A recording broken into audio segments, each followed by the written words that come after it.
कैसे आप सब आज आ रहे हैं? ये हम लोग लाइव थे लेकिन थोड़ा सा ब्लर हो रहा है, नेटवर्क की दिक्कत आ रही है, इस वजह से लाइव नहीं चल पा रहा है। इसलिए हम लोग ये वीडियो आपको रिकॉर्डेड पहुंचा रहे हैं। हम लोग स्टार्ट है जैसे कि हम लोग उसकी बात है। अच्छा, दिल्ली सल्तनत पे सबसे करने वंश कौन?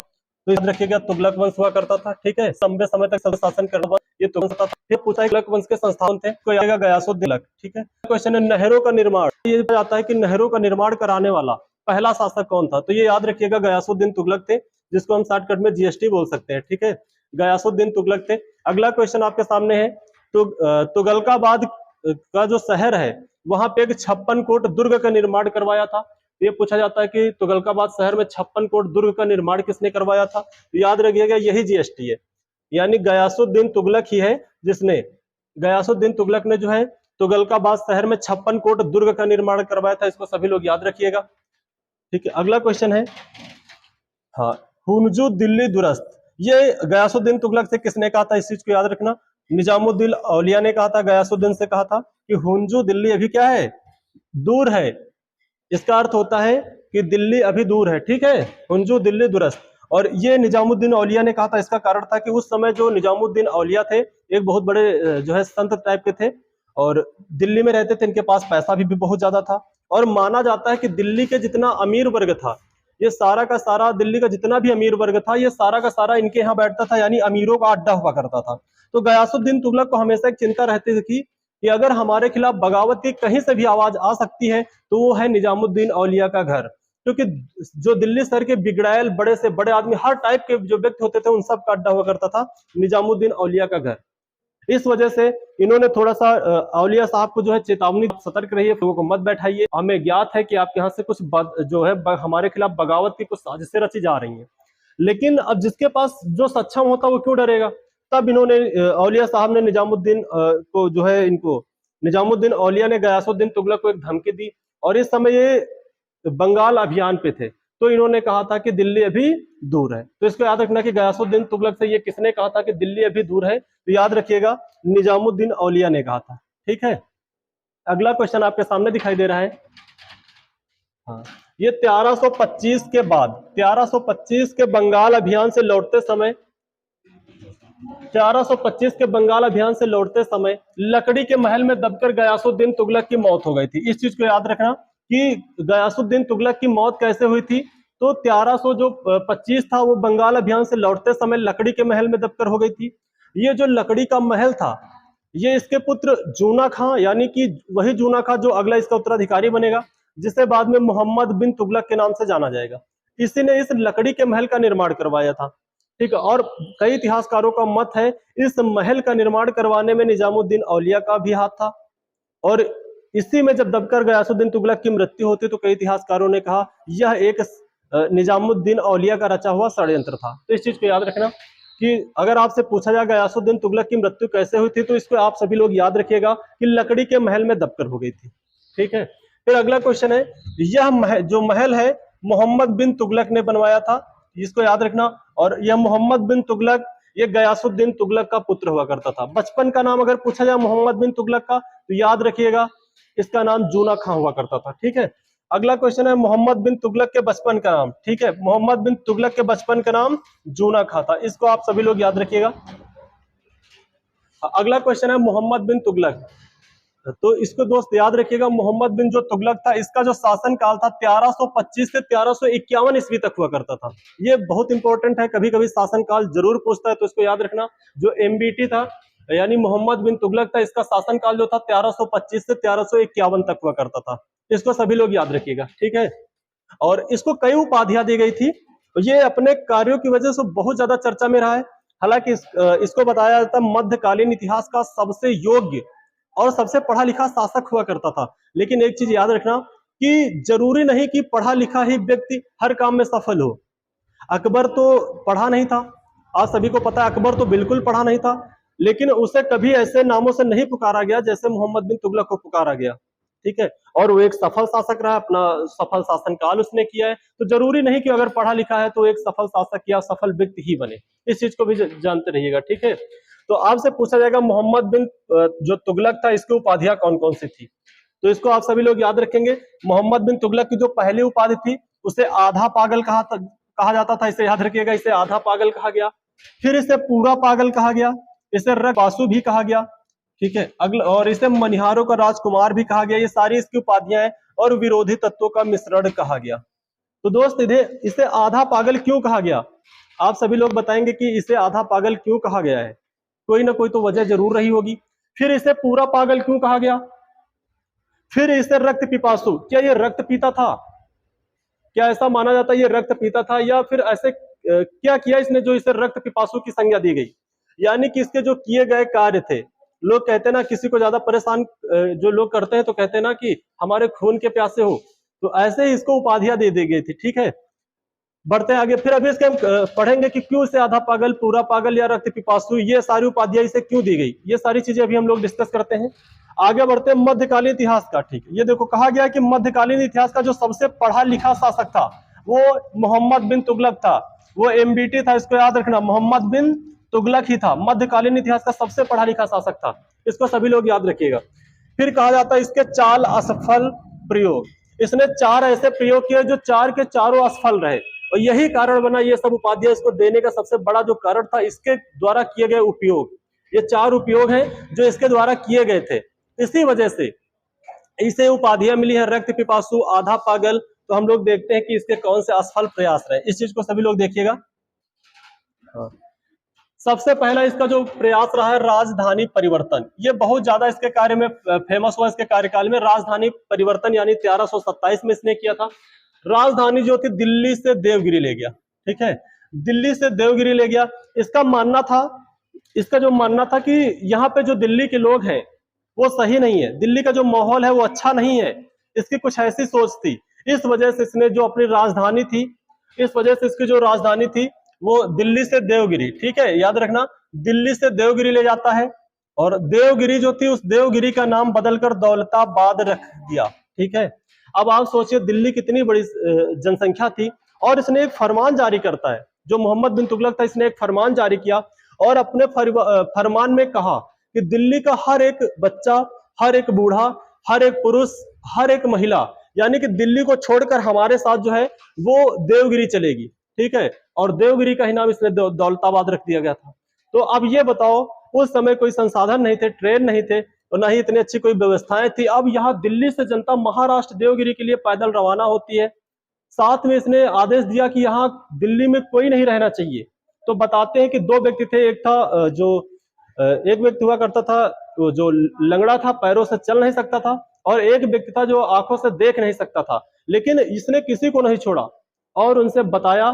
जो लंगड़ा व्यक्ति था उसको आंखों से दिखाई दे सकता था, उसको अंधे व्यक्ति ने अपने कंधे पर, यानी जो अंधा था उसके पैर थे वो पैरों से चल रहा था, और जिसके पैर नहीं थे वो उसके कंधे पर बैठा था, वो उसको रास्ता बता रहा था। यानी कि इसने जनता को एकदम परेशान कर दिया, जनता को एकदम परेशान कर दिया। इसलिए जनता ने इसे कौन सी उपाधियां दी? आधा पागल, पूरा पागल, रक्त पिपासु। और बताते हैं कि 1-2 बूढ़े बुजुर्ग लोग रह गए थे।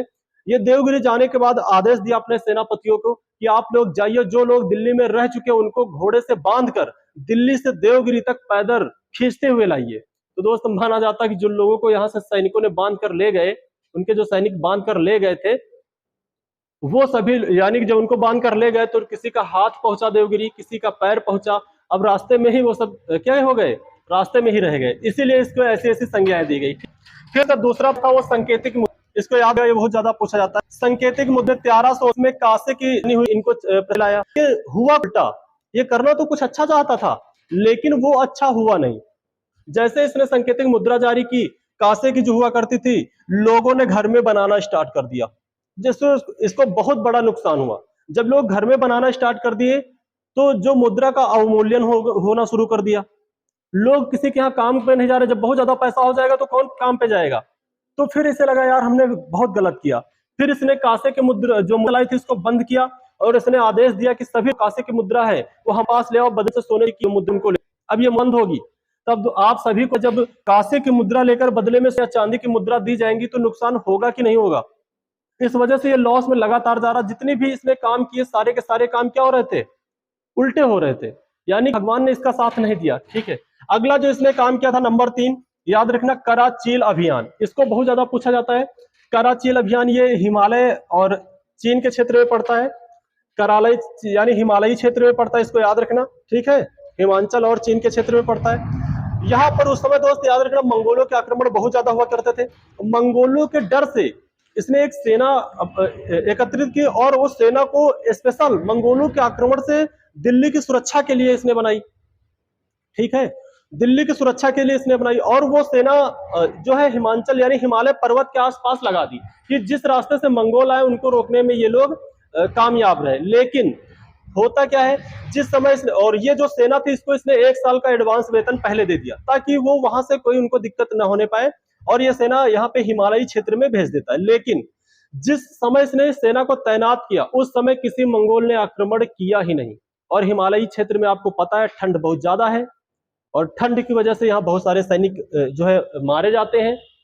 और इसे अगर ऐसा ही करना था तो ये सीधा मंगोल पर आक्रमण क्यों नहीं करवा दिया? अगर इसे करना ही था, इस सेना का प्रयोग अच्छे से किया, इसने पैसा खर्च किया, सेना बढ़िया सा तैयार किया, तो इसे मंगोल पे आक्रमण कर देना चाहिए। लेकिन इसने सुरक्षा पे हिमालयी क्षेत्र में लगाया और उन्होंने आक्रमण किया ही नहीं। तो जो यहाँ पर इनका ये भी असफल प्रयास रहा। 1 साल पहले से सेना तैनात थी और जिसलिए तैनात की गई वो हुआ ही नहीं। तो इस वजह से इसका जो तीसरा काम था ये भी फ्लॉप हो गया। चौथा जो काम था इसका, जो चौथा प्रयोग था वो दोआब क्षेत्र। ठीक है, याद रखना दोआब क्षेत्र में वृद्धि। ये दोआब क्षेत्र जो था यहाँ पे कर में वृद्धि कर दी इसने। और कर में वृद्धि उस वर्ष की जिस वर्ष वहां पे सूखा पड़ जाता है, इस चीज को पूछा जाता है। तो वहां की जनता एकदम परेशान हो गई, एकदम से इससे परेशान हो गई कि इसे जब कर बढ़ाना ही था तो जब उपज हो रही थी तब बढ़ाता। एक तो ऐसे भी यहाँ पे क्या हो गया है, सूखा पड़ गया है और सूखा पड़ने के बाद आप यहाँ पे कर में वृद्धि कर रहे हो। तो दोस्त आप सभी बताइए, जब आपके पास आय के संसाधन नहीं होंगे तो आप टैक्स कहां से देंगे? तो इस वजह से जनता इनसे एकदम भड़क गई और इससे कहा यार ये एकदम पूरा पागल है। तभी से इसको एक संज्ञा दी गई पूरा पागल की। और जो पहला काम इसने किया था, पहले ये राजधानी देवगिरी से ये दिल्ली से देवगिरी ले जाता है, कुछ दिन वहां रहता है, लेकिन जब यहां से गया तो इतनी बड़ी जनसंख्या वहां पर लेकर जाता है तो वहां पे पहुंचते पहुंचते महामारी फैल गई। तो कुछ दिन ये देवगिरी में रुका और कुछ दिन बाद ये फिर से वहां एक फरमान जारी करता है और कहता है अब देवगिरी में कोई नहीं रहेगा, सभी लोग फिर से दिल्ली के लिए प्लान करिए। एक बार दिल्ली से देवगिरी ले जाता है महाराष्ट्र और एक बार देवगिरी से फिर दिल्ली लाता है। तो जनता इससे एकदम परेशान हो गई थी। इसने कहा ये क्या है, रक्त पिपासु, यानी ये खून का प्यासा है, ये कुछ नहीं करेगा, ये सिर्फ खून का प्यासा है, बाकी ये कुछ करवर नहीं पाएगा। इसीलिए इसे रक्त पिपासु की संज्ञा दी गई थी, इसको याद रखिएगा। बढ़ते हम लोग नेक्स्ट क्वेश्चन की ओर। हाँ, अगला क्वेश्चन है, इसी के समय इब्न बतूता, एक जो मोरक्को का एक इतिहासकार था या उसे यात्री बोल सकते हैं, एक यात्री आया था, इब्न बतूता नाम हुआ करता था, ये मोरक्को का रहने वाला था। इसको याद रखना। इब्न पूछा जाता है कि जो इब्न बतूता भारत आया था ये किस देश का रहने वाला था? मोरक्को का रहने वाला था। इसको सभी लोग याद रखिएगा। ठीक है, इसी के समय इब्न बतूता मोरक्को से आया था और ये जो अब जब आया था तो उस समय 1333 ईस्वी का चल रही थी, उस समय ये भारत आया। और ये बताया जाता है कि इतना ज्यादा विद्वान था कि मोहम्मद बिन तुगलक इससे मिलता है और इतना खुश होता है और इसे दिल्ली का काजी नियुक्त करता है। काजी एक प्रकार से ये कह सकते हैं जज, यानी जो उस समय अपराध हो रहे थे उनकी सुनवाई करने के लिए एक जज, उसे कहा जाता था काजी। तो उसे दिल्ली का काजी नियुक्त कर दिया क्योंकि इसका मानना था कि जो ये इब्न बतूता था ये बहुत ज्यादा विद्वान मानता था इसको। और याद रखना, ये पूछा जाता है कि मोहम्मद बिन तुगलक ने दिल्ली का काजी किससे नियुक्त किया? तो मोरक्को का जो निवासी था इब्न बतूता। ठीक है, और उसके बाद इसके ऊपर इतना विश्वास था किसने अपना राजदूत बनाकर उसे चीन भी भेजा था। ये दोनों क्वेश्चन पूछे जाते हैं तो याद रखिएगा। ठीक है, बढ़ते हैं आगे। हाँ, इस देखो कहा गया कि इसकी जो विद्वता से खुश होकर इम्बिटली यानी मोहम्मद बिन तुगलक ने इसे दिल्ली का काजी नियुक्त किया। ठीक है, दिल्ली का काजी नियुक्त किया और अपना राजदूत बनाकर इसे चीन भेज दिया। तो आपसे पूछा जाएगा कि मोहम्मद बिन तुगलक ने दिल्ली का काजी किसे नियुक्त किया? तो याद रखिएगा इब्न बतूता को, या अपना राजदूत बना के चीन किसे भेजा था? तो इसे भी याद रखिएगा, इब्न बतूता को। ठीक है, आगे पूछा जाता है इसकी पुस्तक, इब्न बतूता की जो प्रसिद्ध पुस्तक है उसका नाम है किताब उल रह, जो नाम है किताब उसका नाम है उल रहला, किताब उल रहला। ठीक है, और इसमें मोहम्मद बिन तुगलक का शासनकाल है, इसको याद रखना। रहला के जो लेखक हैं वो इब्न बतूता है और इस रहला पुस्तक में मोहम्मद बिन तुगलक के बारे में जानकारी मिलती है, इसको याद रखिएगा। ठीक है, हाँ। अगला क्वेश्चन है, मोहम्मद बिन तुगलक था, इसी के समय 1336 ईस्वी में, इसको याद रखना, इसी के समय 1336 ईस्वी में राय बंधुओं ने, हरिहर राय और बुक्का राय ने विजयनगर साम्राज्य की स्थापना कर दी। यानी कि जो दो भाई थे इनको राय बंधुओं के नाम से भी जाना जाता है। जो राय बंधु थे, हरिहर राय और बुक्का राय, इसी के समय 1336 ईस्वी में उन्होंने जो है जो विजयनगर साम्राज्य है, यहाँ पे एक स्वतंत्र साम्राज्य की घोषणा कर दी कि हम दिल्ली के अधीन नहीं है, हम लोग स्वतंत्र हैं और अब स्वतंत्र राज्य चलाएंगे। ठीक है, तो याद रखना, एक नए साम्राज्य की स्थापना होती है, स्वतंत्र नया साम्राज्य बनता है विजयनगर साम्राज्य, और अपनी राजधानी जो ये लोग बनाते हैं, तो इसको याद रखना, इनको जो राजधानी हुआ करती थी हरिहर और बुक्का की, वो हम्पी हुआ करती थी। एक क्वेश्चन और पूछा जाता है, ये क्वेश्चन पूछा जाता है कि हरिहर राय और बुक्का राय के जो गुरु थे उनका नाम क्या था, तो उनका नाम याद रखना विद्याधर, क्योंकि जो इनको स्वतंत्र राज्य की घोषणा की थी, इसमें विद्याधर का बहुत अहम रोल था। समय मिलेगा तो हम आपको विद्याधर के विषय में विधिवत कहानी, आपको इनकी पूरी स्टोरी बताएंगे। ठीक है, अगला क्वेश्चन तो ये पूछा जाता है कि जो मोहम्मद बिन तुगलक के समय में सबसे पहले वो कौन शासक थे जिन्होंने स्वतंत्र साम्राज्य की घोषणा कर दी थी, तो याद रखना हरिहर राय और बुक्का राय जी हुआ करते थे। अगला क्वेश्चन पूछा जाता है, मोहम्मद बिन तुगलक के समय हसन गंगू ने जो है बहमनी साम्राज्य की स्थापना कर दी, तो इसी के समय जो हसन गंगू थे, उन्होंने जब इनको देखा कि इन्होंने जो है एक नए साम्राज्य की स्थापना कर दी थी, वो भी स्वतंत्र, तो हसन गंगू ने भी मिलकर एक बहमनी साम्राज्य की स्थापना कर दी। तो याद रखना, एक तो बन गया था विजयनगर साम्राज्य और दूसरा जो था वो था बहमनी साम्राज्य। दो नए साम्राज्यों का उदय होता है बिन तुगलक में। ठीक है, अगला क्वेश्चन फिर आता है, ठीक है, फिरोज तुगलक के विषय में हम लोग कल पढ़ेंगे। ठीक है, अब फिरोज शाह तुगलक के विषय में कल पढ़ेंगे। ठीक है दोस्तों, अब ये सब आप तैयार करके आएंगे और कल हमें बताएंगे, कल पूछा भी जाएगा, इसका पहले प्रैक्टिस होगी कि क्लास पढ़ेंगे। ठीक है दोस्त, जय हिंद, जय भारत।